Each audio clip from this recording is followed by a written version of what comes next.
زبان اس کی حمد کی خوگر اور دل اس کی ثناخوانی کا طالب ہے، جو الملک القدوس السلام المومن المہیمن العزیز الجبار المتکبر۔ درود و سلام اس ذات اقدس و اطہر پر جو اشرف النبل دانا سب الختم الرسل مولا کل صلی اللہ علیہ وسلم۔ ثنا کروں تو سلیقہ نہیں بیاں کے لیے، جو چپ رہوں تو یہ ممکن نہیں زباں کے لیے۔ مدینہ النبی میں ایک مکان ہے، چھوٹا سا مکان، کچھ تفصیل نہیں معلوم کہ یہ مکان کیسا تھا، کس کا تھا۔ ابن شہاب زہری نے ایک روایت بیان کی ہے، ابن عساکر کے پاس یہ روایت ہے کہ حضرت معاذ بن جبل، حضرت سلمان فارسی، حضرت بلال حبشی اور حضرت صہیب رومی وہاں بیٹھے گفتگو کر رہے تھے۔ معاذ انصار تھے، 18 برس کی عمر میں ایمان لے آئے، حضرت مصعب ابن عمیر کے ہاتھوں پہ آخری بیعت عقبہ میں جناب رسالت پناہ صلی اللہ علیہ وسلم کی خدمت اقدس میں حاضر ہوئے تھے۔ معاذ جلیل القدر صحابہ کرام میں سے ہیں۔ حضرت عبداللہ ابن مسعود کہا کرتے تھے کہ دانائے زمانہ لوگ جو ہیں ان میں یا تو معاذ ابن جبل ہے یا ابو درداء۔ فتح مکہ کے بعد اللہ کے رسول نے حضرت معاذ ابن جبل کو مکے میں چھوڑا تھا کہ نئے ایمان لانے والوں کو قرآن کی تعلیم دے۔ قرآن سے ایک خصوصیت خاص حضرت معاذ ابن جبل کو تھی۔ مسلم و بخاری کی روایت سے معلوم ہوتا ہے کہ معاذ ابن جبل کو یہ شرف حاصل تھا کہ اللہ کے رسول کی زبان مبارک سے سن کر پورا کلام اللہ انہوں نے حفظ کیا تھا۔ یہ معاذ ابن جبل ہی تھے جنہوں نے فقہ اسلامی کی بنیادیں ارشاد نبوی کے مطابق رکھی۔ موقع وہ تھا جب حضور اکرم حضرت معاذ کو یمن روانہ فرما رہے تھے سن 9 ہجری میں۔ معاذ نے رخصت کی اجازت لی تو اللہ کے رسول نے پوچھا کہ وہاں جا کے مقدمات کے فیصلے کیسے کرو گے؟ عرض کیا کہ یا رسول اللہ، قرآن کی روشنی میں۔ ارشاد فرمایا کہ فرض کرو کہ کوئی صورت ایسی ہو کہ تمہیں قرآن سے روشنی نہ مل سکے، تب حضرت معاذ بن جبل تو جناب رسالت پناہ صلی اللہ علیہ وسلم کی تربیت یافتہ تھے۔ عرض کیا کہ یا رسول اللہ، آپ کی خدموں میں حاضر رہنے کا موقع ملا ہے، سنت نبوی کے مطابق فیصلے کیا کروں گا۔ اللہ کے رسول تو اس وقت فقہ اسلامی کی بنیادیں رکھ رہے تھے اور یہ ملت اسلامیہ قیامت تک باقی رہنے کے لیے آئی۔ زمانہ نئی کروٹیں بدلے گا، دنیا نئے نئے تماشے دیکھے گی، ان سب میں اسلامی فقہ اور اسلامی شرع کو باقی رہنا، ان کے مطابق فیصلے ہونے ہیں۔ اللہ کے رسول نے پوچھا فرض کرو کہ تمہیں قرآن اور سنت سے کوئی رہنمائی نہ ملے، تب کیا کرو گے؟ یہ موقع تھا جب امت مسلمہ کو معلوم ہوا کہ قیامت تک کے لیے اللہ کے رسول نے ایک فیصلہ دے دیا، یہ فیصلہ حق ہے اور باقی رہنے والا۔ عرض کیا حضرت معاذ بن جبل نے کہ یا رسول اللہ، قرآن اور سنت کی روشنی میں قیاس کروں گا اور قرآن اور سنت کے تقاضوں کے مطابق فیصلے دوں گا۔ قرآن، سنت، قیاس اور اجماع اسلامی فقہ کی بنیادیں۔ حضرت معاذ کے دوسرے ساتھی حضرت سلمان فارسی تھے، اصفہان کے ایک حصے جے کے رہنے والے۔ یہاں فارسیوں کا ایک بہت بڑا آتش کدہ تھا۔ حضرت سلمان کے والد اس آتش کدے کے نگران کار اعلیٰ تھے۔ بیٹے کی پرورش اس طرح کرتے تھے وہ کہ جیسے کوئی اپنے خزانے کو چھپا چھپا کے رکھتا ہے، سلمان کو باہر نکلنے کی اجازت نہ دی۔ ایک مرتبہ حضرت سلمان اپنے گھر سے نکلے، ایک گرجا کے قریب سے ان کا گزر ہوا۔ انہوں نے سوچا کہ جس طریقے سے میں اللہ تعالیٰ کو ڈھونڈنا چاہتا ہوں تو اس آتش کدے کے راستے سے تو مجھے راہ حق ملتی نظر نہیں آتی، شاید کہ ان لوگوں سے مجھے کوئی رہنمائی ملے۔ آتش کدے سے نکلے تو تزویر تسلیس میں پھنس گئے، لیکن دل تو تلاش حق کے لیے مضطرب تھا۔ ہوتے ہوتے کھجوروں کی جھونڈ کی طرف چلے جس کی خدمت میں لکھا تھا مدینۃ النبی بننا۔ بہت سے بزرگوں سے سنا تھا، بہت سے عالموں سے سنا تھا، بہت سے اسقفوں سے سنا تھا کہ اب وہ زمانہ قریب آیا ہے کہ حضرت عیسیٰ نے جن کی آمد کی بشارت دی ہے وہ دنیا کو پیام حق سنانے والے ہیں، اعلاء کلمت الحق کرنے والے، اور اس ذات برحق کا پتہ کھجوروں کے جھنڈ ہی میں ملے گا۔ یہ تمنا اپنے سینے سے لگائے حضرت سلمان فارسی کھجوروں کے جھنڈ میں آئے، داموں بک کے غلام بن کے ایک یہودی کے۔ اس کے باغ میں پانی دیتے، اس کے درختوں کی نگرانی کرتے اور چپ کے خشوع و خضوع قلب سے اللہ تعالیٰ کی بارگاہ میں دعائیں مانگتے کہ خدا بندہ مجھے اس ذات برحق سے بلا دی۔ ایک مرتبہ ان کا مالک نیچے کھڑا تھا، یہ کھجور کے ایک درخت پہ چڑھے ہوئے تھے کہ اس مالک کا بھائی آیا اور گفتگو کرنے لگا، گفتگو جسے حضرت سلمان فارسی بھی سن رہے تھے۔ بھائی نے بھائی سے کہا کہ بنو قیلا کا برا ہو، ایک شخص کو گھیرے بیٹھے ہیں، کہتے ہیں کہ اللہ کا نبی ہے۔ یہودی اپنے آپ کو افضل و برتر سمجھتے تھے، نسلی تفاخر ان میں تھا، وہ مساوات کے نظریے کو حقارت کی نظر سے دیکھتے تھے۔ وہ سمجھتے تھے کہ اللہ تعالیٰ نے یہودیوں پر خاص رحمتیں اور برکتیں نازل کی ہیں، اس لیے جب کسی اور نبی کا ذکر آیا تو اس تصور کو انہوں نے کبھی قبول نہیں کیا۔ جب بھائی نے بھائی سے یہ بات کہی اور یہ رکعت حضرت سلمان فارسی کے کان میں پڑی تو سیدھے وہ درخت سے کودے اور اس شخص سے پوچھا کہ تم کیا کہہ رہے تھے۔ ایک اضطراب تھا، ایک بے چینی تھی، ایک تڑپ تھی، معلوم کرنا چاہتے تھے کہ وہ کون ہیں جن کو تم نبی کہہ رہے ہو لیکن جن کے بارے میں برے الفاظ بھی استعمال کر رہے ہو۔ ارے اسی ذات برحق کی تو حضرت سلمان فارسی کو تلاش تھی۔ مالک نے دیکھا کہ میرا غلام میری باتوں میں دلچسپی لے رہا ہے، وہ نسلی تفاخر کا ایک نمونہ تھا۔ اسے ایک مکہ رسید کیا حضرت سلمان فارسی کو، کہا کہ تم ہم بڑوں کی گفتگو میں شریک ہوتے ہو، غلام تمہارے تو کانوں میں سیسا پگھلا کے ڈال دیا جانا چاہیے، تمہارے تو ہونٹوں کو سی دینا چاہیے۔ ذات اور برادری کا بڑا فرق تھا، آقا و غلام کے مرتبے میں نمایاں ترین فرق ان لوگوں نے کر دیا تھا، لیکن جو بات حضرت سلمان کو سننا تھی وہ تو انہوں نے سن لی۔ جیسے ہی موقع ملا حضور رسالت مآب صلی اللہ علیہ وسلم کی خدمت اقدس میں حاضر ہوئے، اللہ کے رسول کو دیکھا تو معلوم ہوا کہ جیسے سینے میں ستارے سے اترتے چلے جا رہے۔ چہرے نبوی پہ نگاہیں پڑیں تو دل خود پکار اٹھا کہ بے شک وہ نبی جس کے آنے کی عیسیٰ بشارت دے گئے ہیں وہ یہی نبی ہے۔ آپ کے دست حق پرست پر ایمان قبول کیا، دل حضور اکرم صلی اللہ علیہ وسلم کی محبت سے سرشار تھا۔ غزوہ خندق کا موقع تھا کہ اللہ کے رسول نے ارشاد فرمایا، اور کیا ارشاد تھا کہ جس پہ سلمان فارسی نازاں تھے، فرمایا کہ سلمان میرے اہل بیت میں سے ہیں۔ حضور رسالت مآب صلی اللہ علیہ وسلم نے حضرت سلمان فارسی کو سلمان الخیر کا لقب عطا فرمایا تھا۔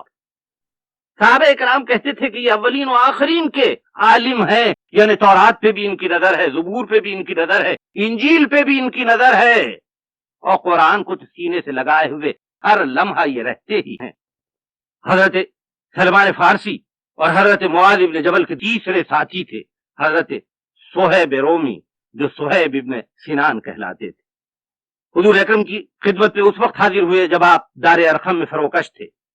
حضرت عمار ابن یاسر اور حضرت صہیب رومی ساتھ ہی اسلام قبول کرتے ہیں۔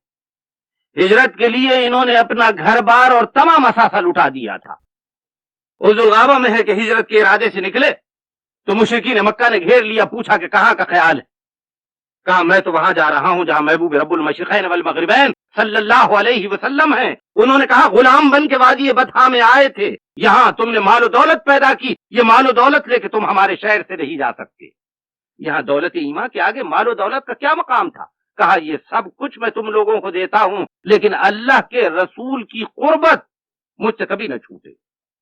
انہوں نے کہا تم غلام بن کے یہاں آئے تھے، ہم تمہیں غلام بنا کے رکھیں گے، اجازت نہیں دیں گے کہ ہماری بستی سے باہر جاؤ۔ کہا میرے ترکش کو دیکھتے ہو، میرے میان پہ بھی نظر رکھنا کہ اس میں میری تلوار تڑپی جا رہی ہے، اس ترکش کا ایک ایک تیر میرا راستہ روکنے والے پہ قالی ہوگا، اور تم جانتے ہو کہ میرا نشانہ بے خطا ہے۔ حضرت صہیب رومی نے سب کچھ اپنا لٹا دیا صرف اس لیے کہ اللہ کے رسول سے قرب حاصل۔ بلال حبشی بارگاہ نبوی کے مؤذن تھے۔ بلال کا سینہ تو عشق کا گنجینہ تھا، درد و سوز کا ایک آبگینہ تھا۔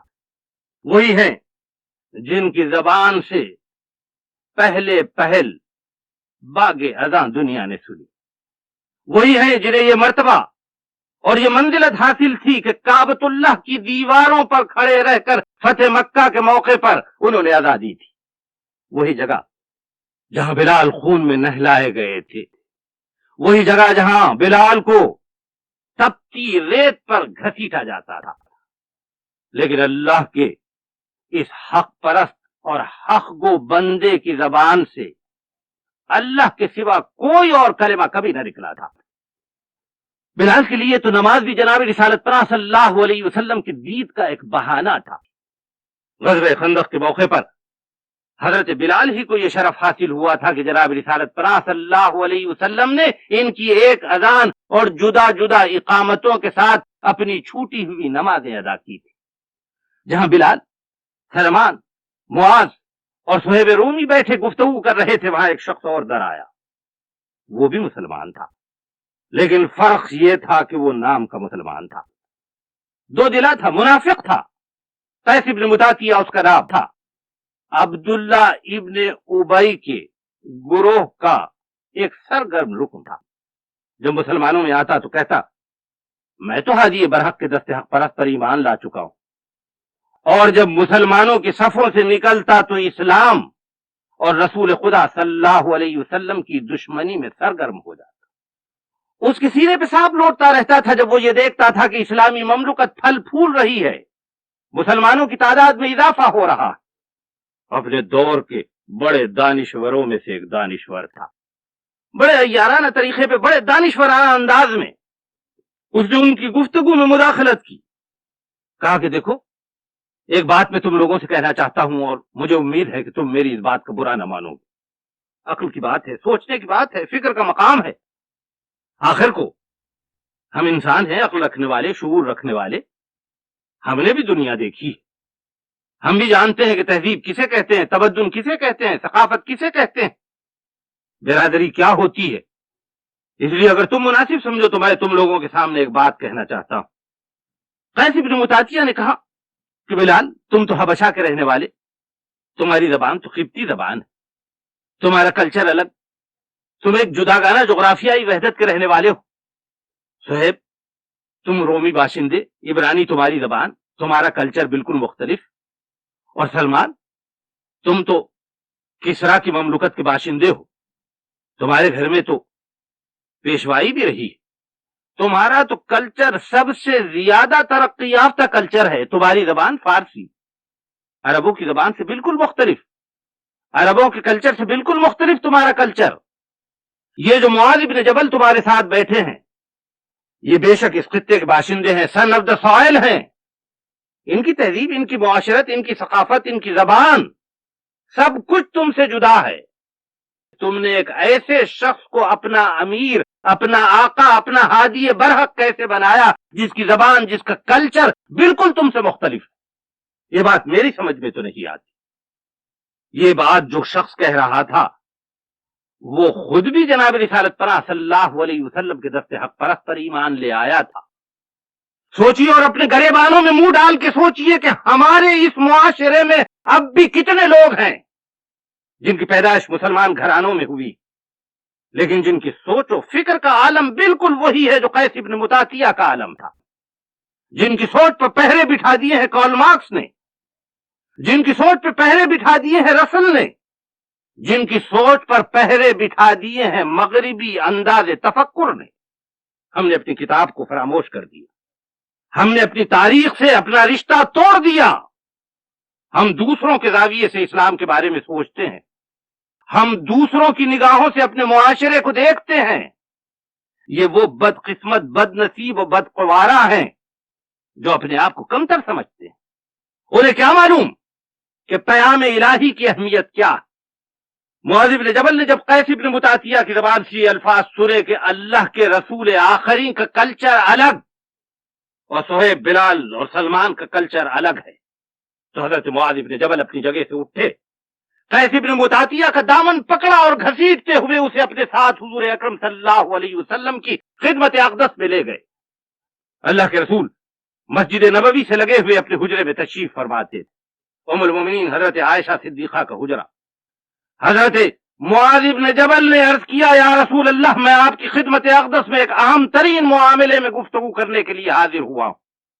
اور اللہ کے رسول نے انہیں اندر طلب کیا تو حضرت معاذ بن جبل اس حالت میں پہنچے کہ قیس بن مطاطیہ کا دامن ان کے ہاتھوں میں تھا، بلال حبشی، صہیب رومی اور سلمان فارسی ان کے پیچھے تھے۔ ابن عساکر نے تفصیل دی ابن شہاب زہری کی زبانی کہ اللہ کے رسول اپنے حجرے میں اس طرح تشریف فرما تھے کہ کندھے پر چادر کا ایک کونا پڑا تھا اور دوسرا کونا زمین پر پڑا ہوا تھا۔ حضرت معاذ بن جبل نے عرض کیا کہ یا رسول اللہ، قیس بن بطاتیہ ابھی ہمارے سامنے یہ کہہ رہا تھا کہ آپ کا کلچر الگ ہے، بلال حبشی کا کلچر الگ ہے۔ یہ ہم سے سوال کر رہا تھا کہ کس طرح ہم نے آپ کو ہادی برحق مانا۔ وہ کہتا ہے جغرافیائی وحدتوں کے ساتھ، رنگ، زبان اور نسل کے فرق کے ساتھ ہم جدا جدا لوگ ہیں۔ امت مسلمہ کا تصور اس کے ذہن ہی میں نہیں آتا۔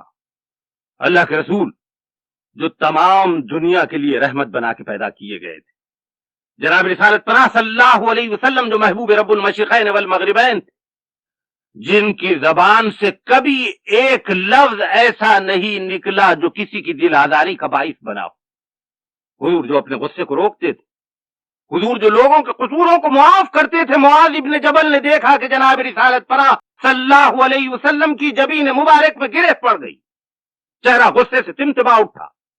حضور رسالت پناہ صلی اللہ علیہ وسلم اپنی جگہ سے اٹھے، اس حالت میں کہ چادر کا ایک کونا آپ کے کندھے پہ تھا اور ایک کونا زمین پر لڑ رہا تھا۔ مسجد نبوی میں تشریف لائے اور مؤذن بارگاہ نبوی بلال حبشی کو حکم دیا کہ الصلاۃ جامعۃ کا نعرہ لگاؤ۔ یہ نعرہ مدینہ النبی کی فضا میں گونجتا تو مسلمان سمجھ جاتے کہ اللہ کے رسول کسی خاص مسئلے پہ گفتگو کرنے کے لیے مسلمانوں کو فوراً حاضر ہونے کا حکم دے رہے۔ لوگوں نے اپنے کاروبار چھوڑ دی، اپنے گھروں سے نکل آئے، مسجد نبوی میں پہنچے، امام الانبیاء صلی اللہ علیہ وسلم کی امامت میں نماز ادا کی، اور جب نماز ختم ہوئی تو جناب رسالت پناہ صلی اللہ علیہ وسلم نے مسلمانوں کو مخاطب کی۔ وہی باتیں جو حجۃ الوداع کے موقع پہ اللہ کے رسول نے ارشاد فرمائی، وہی باتیں جو فتح مکے کے موقع پر اللہ کے رسول نے ارشاد فرمائی، انہی کو دہرایا۔ فرمایا کہ رنگ، نسل، قوم اور زبان کا کوئی فرق امت مسلمہ میں نہیں۔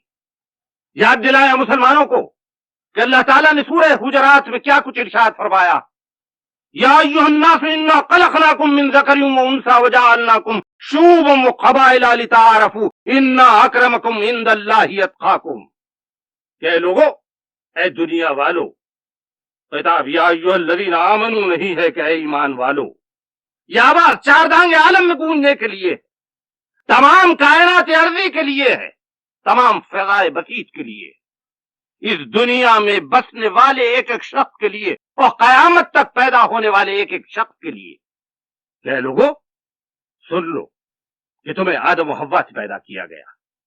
یہ جو تمہارے اندر برادریاں ہیں، قبائل ہیں، ذاتیں ہیں، گوتے ہیں، یہ سب شناخت کے لیے، پہچان کے لیے۔ جیسے ہر شخص کا ایک جدا جدا نام ہوتا ہے، اسی طرح ہر شخص کی اپنی اپنی ذات ہے۔ اس کا اس سے زیادہ کوئی اور مقصد نہیں کہ تم جانے جاؤ، پہچانے جاؤ، یہ تمہارے تعارف کا وسیلہ ہے، اس کے سوا اور کچھ نہیں۔ اور واشراف الفاظ میں، واضح الفاظ میں اللہ تعالیٰ اعلان کرتا ہے کہ سب آدم و حوا کی اولاد ہیں، سب ایک دوسرے کے بھائی بھائی، سب کا مقام ایک ہے، سب کی منزلت ایک ہے۔ ہاں، تم میں بڑا اللہ کی نظروں میں وہ ہے جو صاحب کردار ہے، صاحب تقویٰ ہے، جو پرہیزگار ہے، جو اللہ سے ڈرنے والا ہے، جو صراط مستقیم پہ چلنے والا ہے، جو اللہ کے آخری رسول کا مطیع و فرما بردار ہے۔ یہ مقام ہے جہاں اسلام امتیاز پیدا کرتا ہے، جہاں اسلام حق و باطل میں فرق پیدا کرتا ہے۔ ورنہ نسل انسانی میں کسی کے گورے ہونے کی وجہ سے کوئی فوقیت نہیں، کالے ہونے کی وجہ سے کوئی امتیاز نہیں۔ ارشاد ربانی سے معلوم ہوا کہ رنگ و نسل و خون کا کوئی امتیاز اسلام میں نہیں، سب کو برابر کی قوتوں اور صلاحیتوں کے ساتھ پیدا کیا گیا۔ یہ تعلیم نبوی ہے جو ان کے اندر فرق پیدا کرتی ہے، اور فرق پیدا ہوتا ہے تقوی سے، پرہیزگاری سے، اللہ سے ڈرنے سے، جناب رسالت پناہ صلی اللہ علیہ وسلم کی ذات اقدس سے محبت کرنے سے، آپ کے اسوہ حسنہ پر چلنے سے۔ اللہ کے رسول نے حجۃ الوداع کے موقع پہ تمام مسلمانوں سے مخاطب ہو کے فرمایا تھا کہ کسی عرب کو کسی عجمی پر کوئی فوقیت حاصل نہیں، اور نہ کوئی عجمی یہ سمجھے کہ وہ عرب سے کسی معنی میں گھٹا ہوا ہے۔ اسلام کا پیام چار دانگ عالم کے لیے، اسلام مساوات کا پیام لے کے آیا ہے۔ یہاں سن آف دا سوائل کا کوئی تصور نہیں۔ جس کی زبان سے لا الہ الا اللہ کا نعرہ نکلا اور جس نے جناب رسالت پناہ صلی اللہ علیہ وسلم کی رسالت کی شہادت دے دی، وہ ایک رشتے میں پرویا گیا، پھر اس کے ساتھ کوئی فرق نہیں۔ بلال عمر کے پاس بیٹھتے تھے،